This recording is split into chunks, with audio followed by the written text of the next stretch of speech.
हर हर महादेव शिव भक्तों, कैसे हैं आप सब। आशा करती हूँ आप सभी कुशल मंगल होंगे। आपने कई बार लोगों को कहते हुए सुना होगा कि पैसा तो बहुत आता है घर में लेकिन रुकता नहीं है। क्या उपाय करें, इसके पीछे क्या कारण है, कहीं कोई वास्तु कारण तो नहीं है। तो चलिए जानते हैं भगवान शिव से। भगवान शिव माता पार्वती से बताते हैं इंसान गरीब क्यों होता है। एक बार माता पार्वती भगवान शिव से कहती है, हे प्राणनाथ, मनुष्य गरीब क्यों होता है, या फिर बहुत मेहनत करने के बाद भी, बहुत पैसा कमाने के बाद भी उनके घर में पैसे क्यों नहीं टिक पाते। आखिर इसके पीछे क्या कारण है। तो भगवान शिव कहते हैं, हे देवी, वास्तुशास्त्र के हिसाब से वास्तु के कुछ नियम होते हैं जिन्हें मनुष्य को ध्यान रखना पड़ता है। तब माता पार्वती कहती है, हे देवों के देव महादेव, मैं कुछ समझ नहीं पाई, कृपया मुझे विस्तार से बताइए। तो भगवान शिव कहते हैं, हे देवी, आज मैं आपको वह 10 कारण बताऊंगा जिससे इंसान गरीब होता है। कृपया इसे ध्यान से सुनिएगा। अगर आप इस वीडियो को देख रहे हैं तो इसे पूरा देखें। इस वीडियो को आधा अधूरा छोड़कर जाने की गलती ना करें, क्योंकि इसे पूरा सुनने के बाद आपकी ज़िंदगी पहले जैसी नहीं रहेगी। इसलिए इसे पूरा सुनें। आप शिव भक्त हैं तो भोले बाबा का अनादर ना करें। 10 वास्तु दोष। वास्तुशास्त्र में दिशा और चीज़ों का सही जगह पर होने का बड़ा महत्व होता है। बहुत पैसा कमाने के बाद भी अगर आपके घर में धन दौलत की कमी है तो ज़रूर आप कोई ना कोई गलती कर रहे हैं।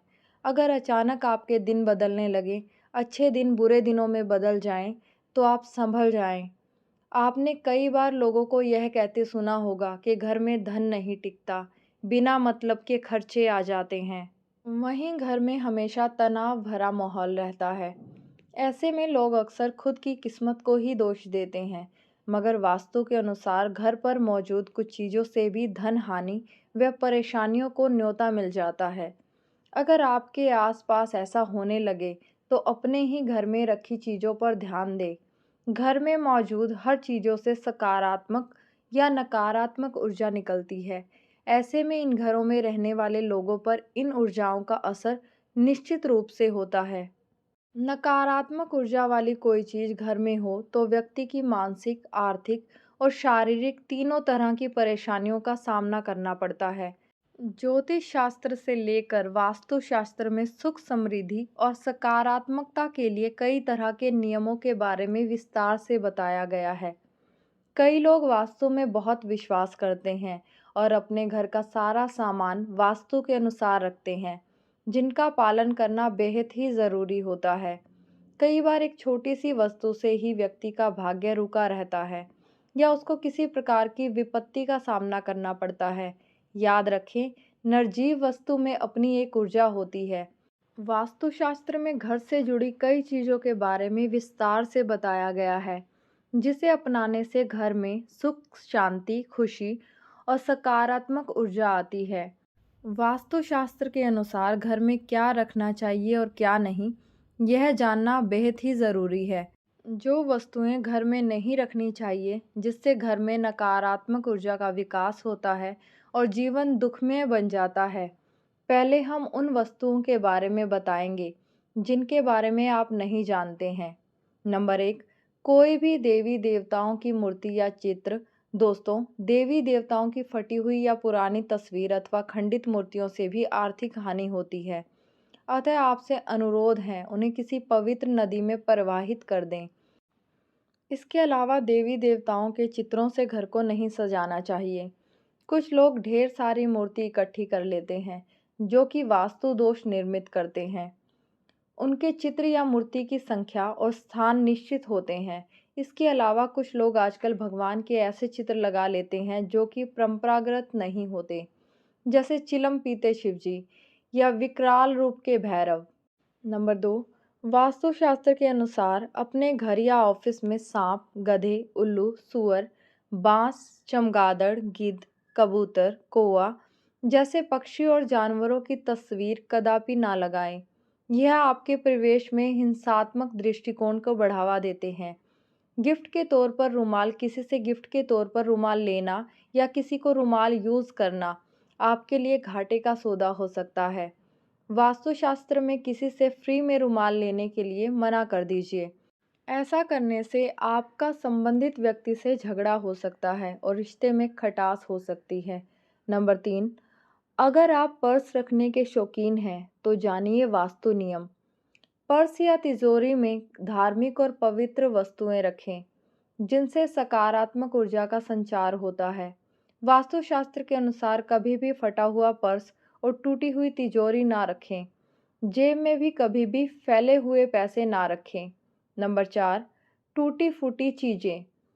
टूटे फूटे बर्तन, दर्पण, इलेक्ट्रॉनिक सामान, तस्वीर, दीपक, पलंग, घड़ी, झाड़ू, मग, फर्नीचर, चाहे कोई भी टूटे फूटे सामान हो, घर में नहीं रखना चाहिए। इससे घर में नकारात्मक ऊर्जा का निर्माण होता है और सकारात्मक ऊर्जा घर से निकल जाती है और व्यक्ति मानसिक परेशानियां झेलता है। घर में कोई भी टूटा हुआ सामान है तो उसे मरम्मत करवा लें, अन्यथा उसे घर से बाहर निकाल दें। ऐसी वस्तुएं नकारात्मक ऊर्जा को बढ़ावा देती हैं। नंबर 5, पूजा के कलश खाली रखने में भी लगता है वास्तु दोष। पूजा घर में रखे कलश को कभी खाली नहीं रखना चाहिए। आपको बता दें कि पूजा कलश में ब्रह्मा, विष्णु और महेश का वास होता है। पूजा कलश का संबंध व्यक्ति के जीवन से है, इसलिए पूजा कलश को कभी खाली ना रखें। कलश में गंगा जल जरूर भर कर रखें। इससे घर में सुख समृद्धि आती है और उन्नति प्रगति के सभी रास्ते खुल जाते हैं। नंबर 6, सजावटी वस्तुएं या कलाकृतियाँ। कुछ लोग घर को कलात्मक लुक देने के लिए नकली या कांटेदार पौधे लगा लेते हैं। वास्तुशास्त्र के अनुसार घर में कांटेदार पेड़ पौधे ना लगाएं। इससे पारिवारिक संबंधों में कांटों जैसी चुभन पैदा होने लगती है, जिससे घर के सभी सदस्यों की मति भ्रष्ट हो जाती है। कई लोग पुरानी या फालतू चीज़ों से भी अपना घर सजाते हैं, जो कि ऐसा नहीं करना चाहिए, जो कि गलत माना जाता है। ऐसी वस्तुएं घर में नकारात्मक ऊर्जा को बढ़ावा देती हैं। वास्तु के अनुसार जब घर में नकारात्मक ऊर्जा में बढ़ोतरी होती है, इसके साथ ही स्वास्थ्य संबंधी समस्याएं भी देखने को मिलती हैं। यदि कलाकृतियों के नाम पर कुछ ऐसी वस्तुएं या पेंटिंग हैं जिसमें सूखे हुए पेड़ पौधे या मानव रहित उजड़ा शहर हो, बिखरा हुआ घर हो, जो कहने को तो कलात्मक होती हैं लेकिन वास्तुशास्त्र के अनुसार यह सभी नकारात्मक ऊर्जा को पैदा करती हैं। नंबर 7, हानिकारक वस्तुएं। घर में ऐसी कई हानिकारक वस्तुएं होती हैं जिससे घर में नहीं रखना चाहिए, नहीं तो घर का वातावरण विषैला बन जाता है। यह स्थूल रूप से दिखाई नहीं देता लेकिन हवा का गुण धर्म इससे बदल जाता है। ऐसी कई वस्तुएं जो हमारे घर में आसपास रहती हैं, जैसे यहाँ वहाँ घर में बिखरे ढेर सारी दवाइयाँ, टॉयलेट क्लीनर, शॉप, फिनाइल, जहरीले रसायन, कीटनाशक और भी मच्छर मारने की दवाइयाँ, सभी तरह की हानिकारक वस्तुओं के लिए एक स्थान नियुक्त होना चाहिए और वह भी ऐसा जहां वे सुरक्षित रहें। ऐसी वस्तुओं के लिए अलग से लकड़ी या लोहे का एक बॉक्स बनवाएं और उसमें रखें, जो किचन और बच्चे और बेडरूम से दूर हो। वास्तु दोष मिटाने के लिए कपूर रखें। यदि घर के किसी स्थान पर वास्तु दोष निर्मित हो रहा है तो वहां एक कपूर की 2 टिकियां रख दें। जब वह टिकियां गलकर समाप्त हो जाएं, तब दूसरी 2 टिकियां रख दें। इस तरह बदलते रहें और वास्तु दोष निर्मित नहीं होगा। नंबर 8, मकड़ी का जाला। दोस्तों, घरों में बनने वाले मकड़ी के जाले तुरंत हटा दें। इससे आपके अच्छे दिन बुरे दिनों में बदल सकते हैं। ध्यान से देखने पर मकड़ी का जाला घर के कोने कोने में रहता है और उसे हटा दें। कुछ लोग उनको हटाने से डरते हैं क्योंकि इससे किसी के घर को तोड़ने का आभास होता है, लेकिन इसे तोड़ना ज़रूरी है क्योंकि मकड़ी जाला रहने के लिए नहीं, शिकारी को फंसाने के लिए बनाती है। अतः यह माना जाता है कि यह जाला होना तो अनुचित ही है। माचिस अग्नि का प्रतीक है। ऐसे में किसी से माचिस लेना मतलब घर में अशांति फैलाना। फ्री में माचिस लेने से घर के सदस्यों के मन में क्रोध पैदा होता है, वह अशांति का माहौल बना रहता है। नंबर 9, पत्थर नग। दोस्तों, आपने देखा होगा कई लोग अपने घर में अनावश्यक पत्थर, नग, अंगूठी, ताबीज या अन्य इसी तरह के सामान घर में कहीं रखकर भूल जाते हैं या छोड़ देते हैं। यह मालूम नहीं रहता कि कौन सा पत्थर या नग फायदा पहुंचा रहा है और कौन सा पत्थर या नग नुकसान पहुंचा रहा है। इसलिए इस तरह के सामान को घर से बाहर निकाल दें। मित्रों, वास्तुशास्त्र के अनुसार एक छोटा सा पत्थर भी आपके भाग्य को दुर्भाग्य में बदलने की क्षमता रखता है। यदि यह घर में रखा हो तो इसकी ऊर्जा धीरे धीरे आपके घर के वातावरण को बदल कर रख देगी। नंबर 10। सोफा, कुर्सी या टेबल। घर में टूटी हुई चेयर या टेबल पड़ी है तो उसे तुरंत घर से हटा दें या उसे मरम्मत करवा दें। यह आपको पैसों और तरक्की को रोक देती है। सोफा, कुर्सी या टेबल कैसी हो, इसका भी वास्तुशास्त्र होता है। यह भले ही सुंदर और साफ हो, लेकिन कभी कभी उसकी बनावट या आकार प्रकार भी घर में नकारात्मक ऊर्जा का विकास करती है। इसलिए किसी वास्तुशास्त्री के जानकारों से पूछकर ही यह चीज खरीदें। घर के दरवाज़ा दक्षिण की तरफ है तो वास्तु दोष लगेगा। यदि आपका घर दक्षिण मुखी है तो आप सबसे पहले घर के सामने द्वार से दोगुनी दूर पर नीम का एक पेड़ लगाएं।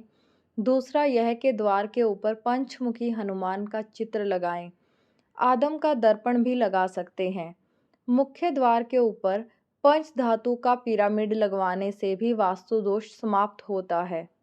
गणेश जी की पत्थर की दो मूर्तियां बनवाएं जिनकी पीठ आपस में जुड़ी हो। इस जुड़ी गणेश प्रतिमा को मुख्य द्वार के बीचों बीच चौखट पर फिक्स कर दें ताकि एक गणेश जी अंदर को देखें और एक बाहर की तरफ। वास्तु जड़ से खत्म करने के लिए सुंदरकांड या रामचरित्र का पाठ करें। घर के वास्तु दोष को दूर करने के लिए समय समय पर रामचरित्र का पाठ या सुंदरकांड का पाठ करवाते रहना चाहिए। इससे घर की नकारात्मक ऊर्जा बाहर निकल जाएगी। तेल। यूं तो शनिदेव के प्रकोप से बचने व उनकी कृपा पाने के लिए तेल चढ़ाया जाता है, लेकिन किसी से मुफ्त में तेल लेना आपको बहुत भारी पड़ सकता है। ऐसा करने से आपको आर्थिक तंगी का सामना करना पड़ सकता है। काला तिल। भूलकर भी किसी से मुफ्त में या दान में किसी से भी काला तिल ना लें। काले तिल का सीधा संबंध राहु, केतु और शनि से माना जाता है। ऐसे में काला तिल मुफ्त में लेने से आपको बड़ी मुसीबतों का सामना करना पड़ सकता है। सुई। भूलकर भी फ्री में किसी से सुई ना लें। ऐसा करने से आपके वैवाहिक जीवन में कलेश पैदा हो सकता है, रिश्तों में खटास पैदा हो सकती है, प्रेम संबंधों में बुरा असर पड़ता है। लोहा। किसी से फ्री में लोहा लेना मतलब खुद मुसीबत को आमंत्रित करने के बराबर माना जाता है। लोहे का भी सीधा संबंध शनि देव से है। ऐसे में किसी से फ्री में किसी से लोहा लेने से घर में गरीबी व दरिद्रता आती है। किसी के घर से नमक लाने से क्या होगा? घर में जब अचानक से नमक खत्म होने पर हम पड़ोसी से फ्री में थोड़ा सा नमक मांग लेते हैं। ऐसी गलती हमें कभी नहीं करनी चाहिए। नमक का सीधा संबंध शनि देव से माना गया है।